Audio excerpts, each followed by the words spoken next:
The cat is the most cosmopolitan of creatures. It has made itself at home on every continent, no matter how cold or hot, how desolate or hospitable.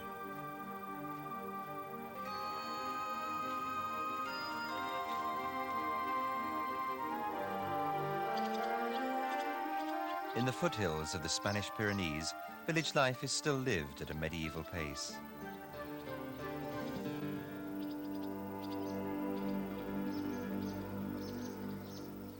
Donkeys and dogs are kept as working animals. The cats too must work for their keep. Their job is to control the rats and mice that always plague these farming communities. These animals are far from cosseted pets.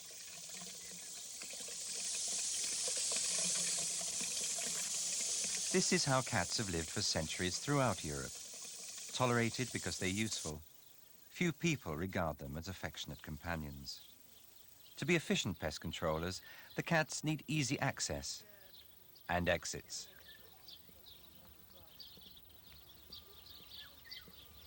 We think of the cat flap as a modern invention.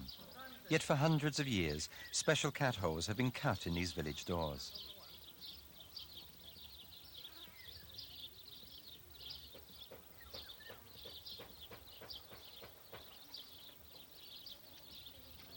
The cats signpost walls and doors as they make their way through the village.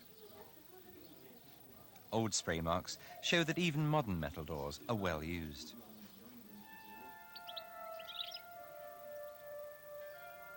In the village of Cosculano, even the church mice need controlling.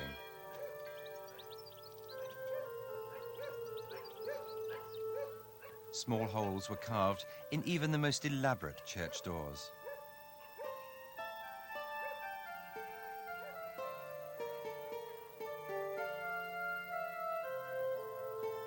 These Spanish cats have the slender Mediterranean build suited to a warm climate.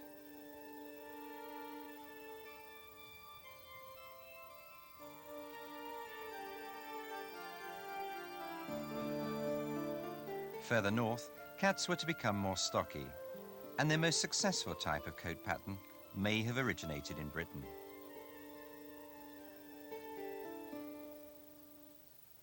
This cat has the fine, narrow stripes of its wild African ancestor. But in the early 13th century, a new type of tabby appeared in Europe, the blotched tabby, and that has swirls and blobs of black on its pattern. And that darker colour gives it a survival advantage over its paler cousin. After centuries of persecution and misunderstanding, the domestic cat certainly needed something to give it a survival advantage. The dark blotches helped the tormented tabby move unseen through the shadows of the towns of northern Europe. It wasn't until the Victorian period that the cat began to become accepted. As towns and cities expanded, crowded suburban terraces and alleyways provided the cats with both food and shelter. But new architecture was only partly responsible for the cat's newfound domestic popularity. It was cat lover Harrison Weir who finally proved the cat could be a popular pet. Weir organised the first cat show at London's Crystal Palace in July 1871. He was determined to improve the cat's tarnished image. Don't do that to the poor cat. No, no, no, no, no. Don't do that to the poor cat. Please don't treat him so. He was out last night, it's true, but he likes to cuddle just the same as you. So don't do that to the poor cat. No, no, no, no, no. Weir's ambitions for the cat were clear. Long ages of neglect, ill treatment, and absolute cruelty, with little or no gentleness, have made the cat self-reliant. But should a new order of things arise, then in but a few generations it will be an object of increasing interest, admiration, and cultured beauty. His ideas became fashionable, and cats became acceptable pets for rich and poor alike. In poorer areas, households were crammed in tightly. This provided more opportunities for cats to be taken in as pets. And there were more scraps for the wild-living or feral cats to scavenge their existence. House cats became part of every street scene. In quieter areas, colonies of the feral cats became established. These colonies congregated around any source of food.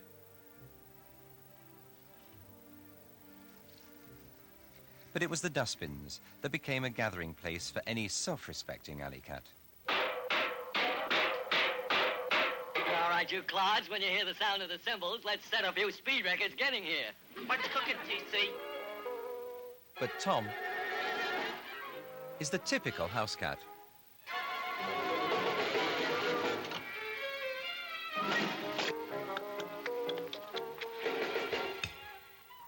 In real life, things aren't much different, except the house cat usually asks first.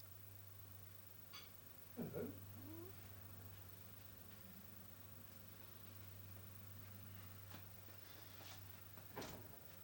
The fridge remains the focus of the cat's attention as he convinces his owner that he's hungry.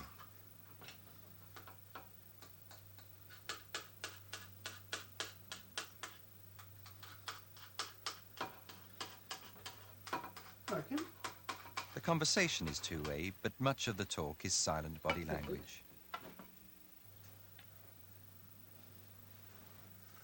Kim, like most domestic cats, has plenty of food from the can. It means he doesn't need to hunt over a large area or range.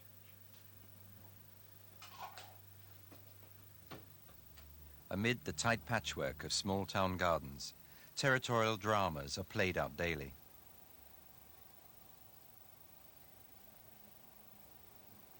These walls and yards are the scene of Kim's border disputes. Our cats keep a careful eye on us.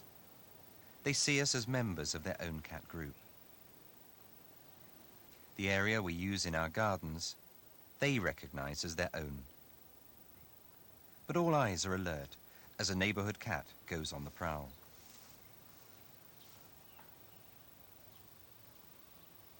He strays too close to the boundary of Kim's patch for comfort. Paths are marked by spraying, but also by rubbing scent from glands on his chin onto twigs.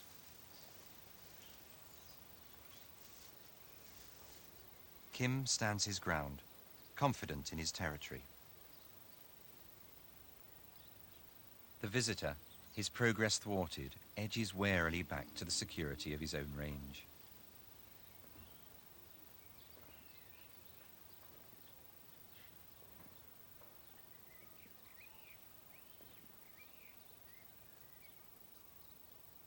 He settles down, saving face.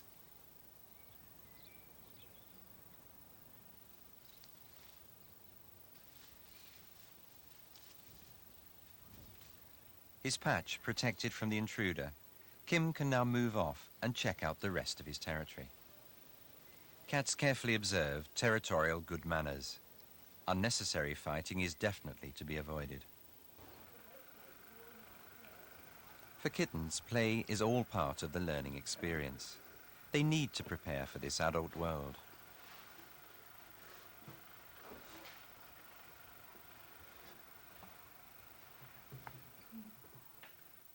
They have the teeth and claws to hunt and catch prey, but need to practice to refine their skills. To these kittens, the first kill is still only a daydream.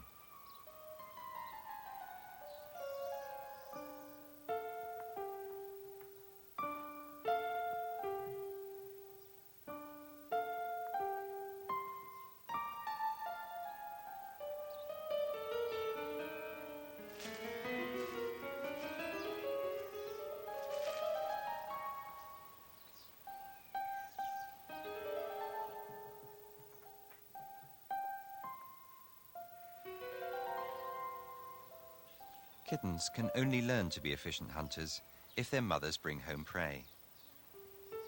Yet even deprived of that training, they can still pick up a few tips in later life.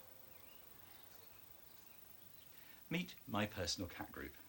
This is Tabitha, whose mother didn't train her, and consequently she only caught the odd butterfly in her first year. This is Leroy, who catches absolutely everything that moves and brings it home to play with, and that drives most owners up the wall. But why bring things home? Because I or another member of the group may take it away. But that's partly the point. Like inept elderly kittens, we haven't learned how to catch prey. And by playing with prey in front of us, he makes me or Tabitha compete to get it and learn those skills. And as a result, she's been able to catch her own prey.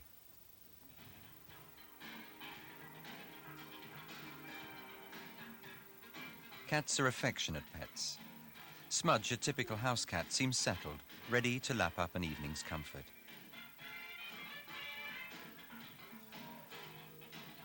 He's fully grown, but stroking is a reminder of the licks of his mother's tongue when he was a kitten.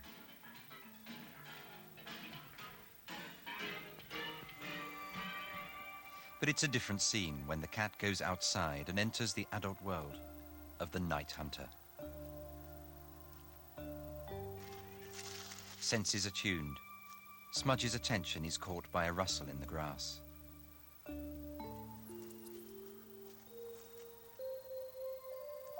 His keen night vision is alert for the slightest movement.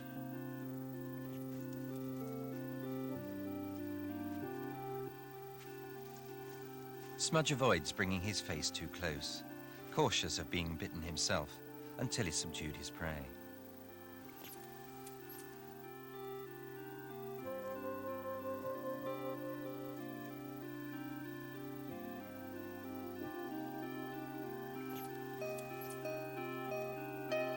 Even for a skilled hunter, the catch isn't always easy.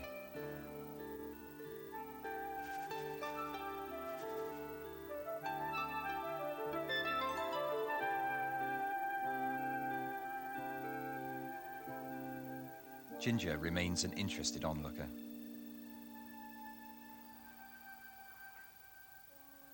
The neck bite is swift and lethal.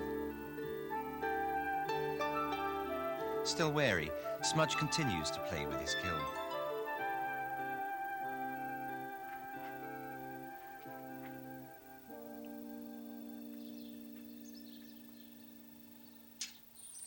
Exactly what our cats bring in has been much debated. Biologist Peter Churcher decided to settle the issue with the help of fellow cat owners in the Bedfordshire village of Felmersham.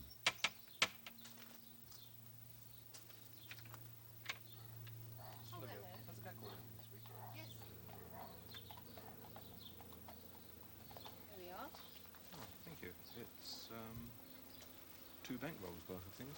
Can you remember which day they were caught? Willing cat owners filled their freezers with the remnants of their pets' catches for an entire year. Monday, and that's Thursday. Thanks very much. See you next week. Bye. The 78 village cats caught over 1,000 animals during the year. One cat even specialised in catching bats. I was quite surprised because folklore has it that cats catch birds. And what we found was that the cats actually caught a lot more small mammals than birds. Although having said that, at certain times of the year, the catch was largely birds. But overall, small mammals were by far and away the bigger of the 2 items. Gradually, a clear picture emerged of the effect cats had on village wildlife.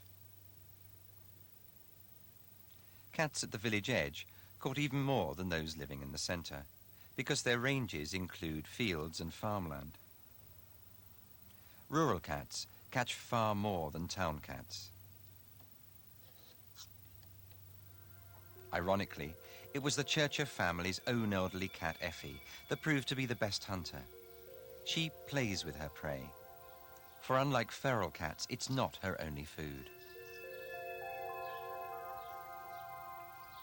I think that to look at the effect of cats on wildlife, you have really got to take a slightly longer view. And what's happening in villages like Felmersham, and probably in a lot of towns as well, is that the cat is now the major predator, and in a sense it's replaced animals like foxes or owls that would otherwise kill small mammals and birds. So in a sense, although the cats are killing a lot of animals, those animals would be killed anyway but by other predators.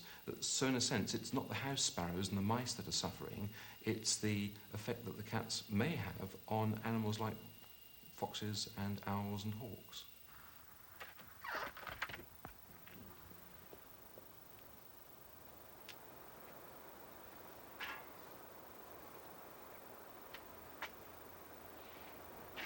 But competition between cat and fox is not just over live prey.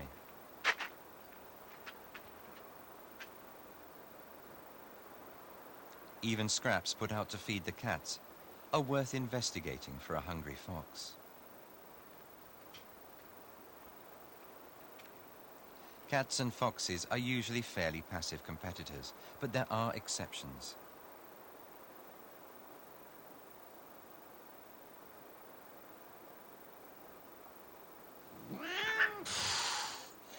Smudge's attack was launched too late. Instead, Ginger felt the force of his aggression.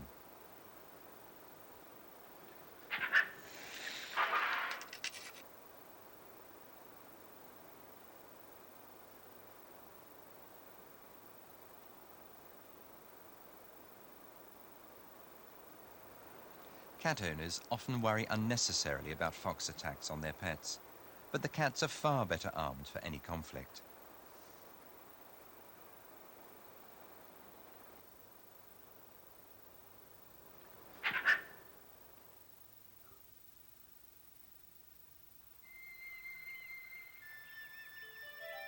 There are few people to interrupt the peace on the remote islands of the Outer Hebrides.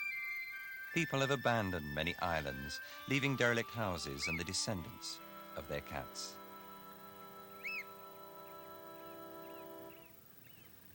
These cats have to hunt to survive. They can't depend on human handouts, and so need much larger hunting ranges than suburban pets.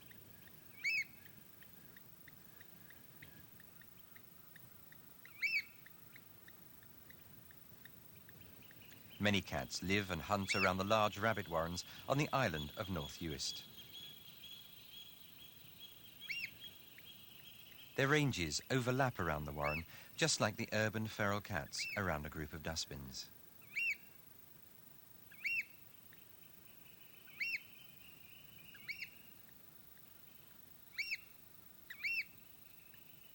Neither tigers or the cat's wild ancestors have ranges grouped together like this. So has domestication changed the cat's behavior?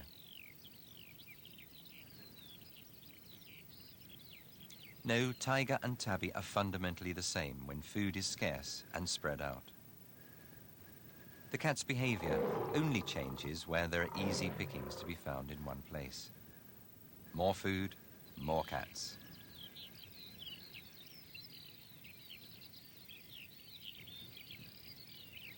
It was the Vikings who introduced the ginger cat to the Hebrides, and this warrior hunter relentlessly pursues rabbits, his main prey.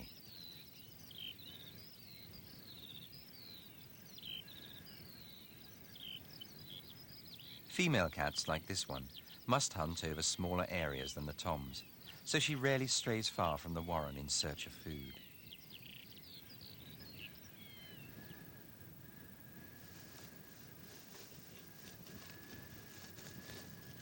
So the cat's ability to adapt its ranges from suburban back gardens to the open spaces of the Hebrides has enabled it to survive around the world.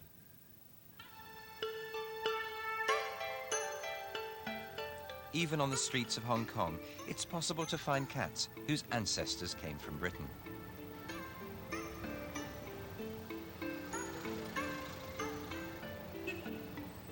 Domestic cats first reached China via an overland route from the Middle East.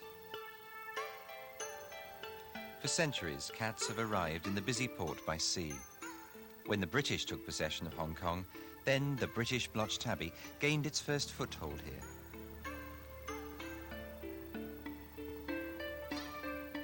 Cats of all colours, shapes and sizes can still be found around Hong Kong's Aberdeen Harbour. Kept as pets on the boats, the cats are usually tied up to prevent a watery escape.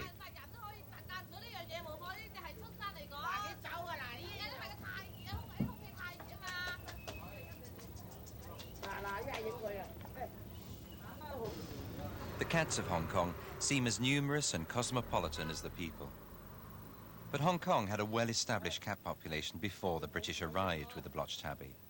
It meant that even this successful cat wasn't able to make much impact here. Chai Som-wee has devoted her life to collecting and feeding the stray cats of Hong Kong. At feeding time, her terrace is covered with a jostling carpet of cats. Every colour of cat seems represented here. Even in one family you can see stripes, blotches, ginger and white.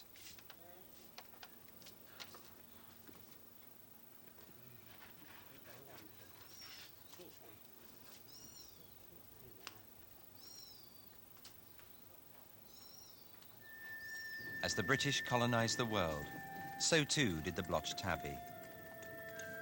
It is the British imperial cat.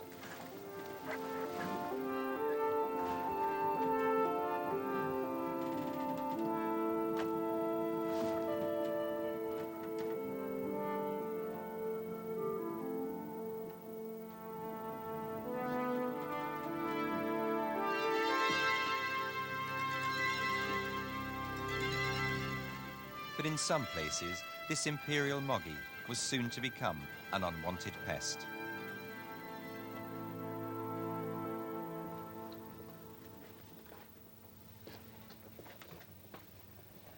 Here in the ornithology department of the British Museum of Natural History are cupboard after cupboard of island birds that have become extinct, many as a result of the introduction of the cat.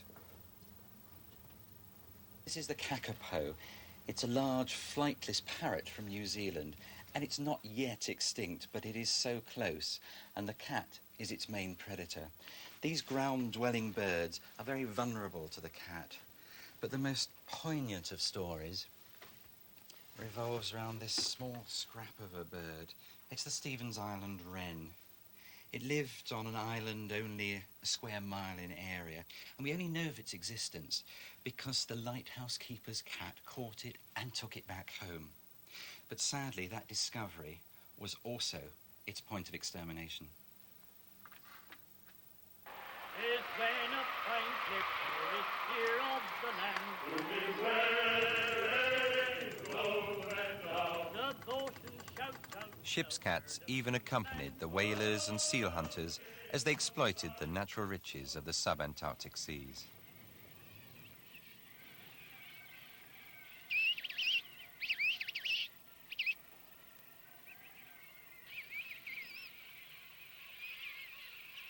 As the seal hunters left, many cats were abandoned on islands such as Macquarie.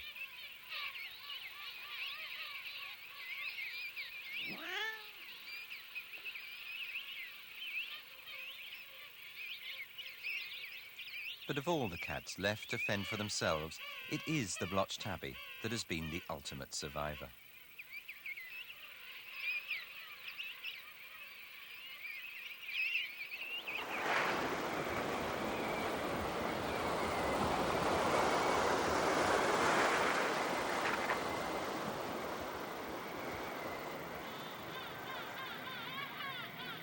It seems unlikely that any living thing could survive here, let alone a cat. In such extreme conditions, even a dead penguin chick is worth scavenging.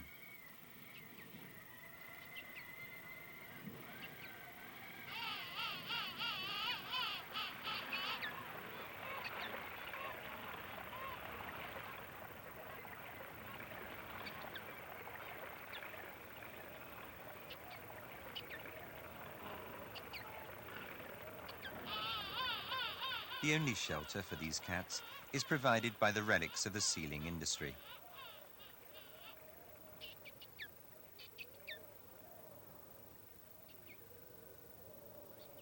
The temperature on subantarctic Marion Island rarely rises above 5 degrees Celsius.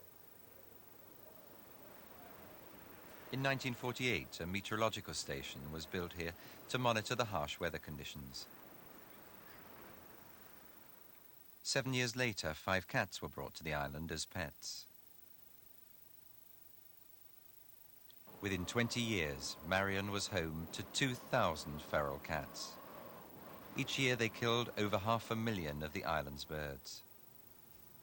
In an attempt to control the cats, some were caught and injected with an infectious but lethal virus.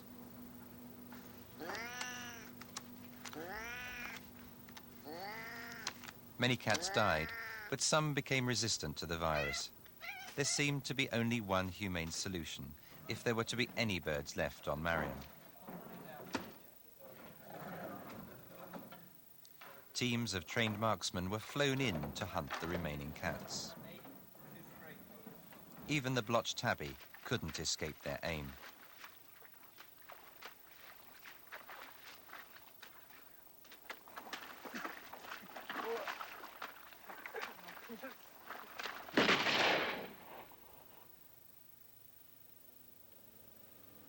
Australia is the only continent where cats are causing real damage. Now the threat to wildlife by cats is taken so seriously that specialists like Michael Gardiner practice radical solutions. Cats are such a big problem in Australia. The best way to get rid of the problem is to shoot them. There is other ways, but shooting is the most practical and quickest way of getting rid of these cats. They all look nice and nice and fluffy when they're young, but these cats grow up to be larger cats, and you don't know what your cat's doing overnight. This cat could be out killing anything. Australia has its own marsupial equivalent of cats. Sadly, this quoll, or native spotted cat, is rarely seen. In Britain, cats compete with predators like foxes. Here they compete with quolls and win. To protect Australia's native wildlife, the cats must be controlled. Clearing cats from small islands has been controversial. To eradicate them from Australia would be impossible. Come on, puss, puss, puss, puss. Louie, Chantel, come on. In Victoria, they've found another way of controlling the night hunting activities of the cat. They've introduced the world's first cat curfew. Come on. Come on, Louie. Come on. By sunset, cats here are safer if they're on the right side of the cat flap. The story of the European domestic cat is one of triumph and trial. But its very success as a survivor has sometimes led to its downfall.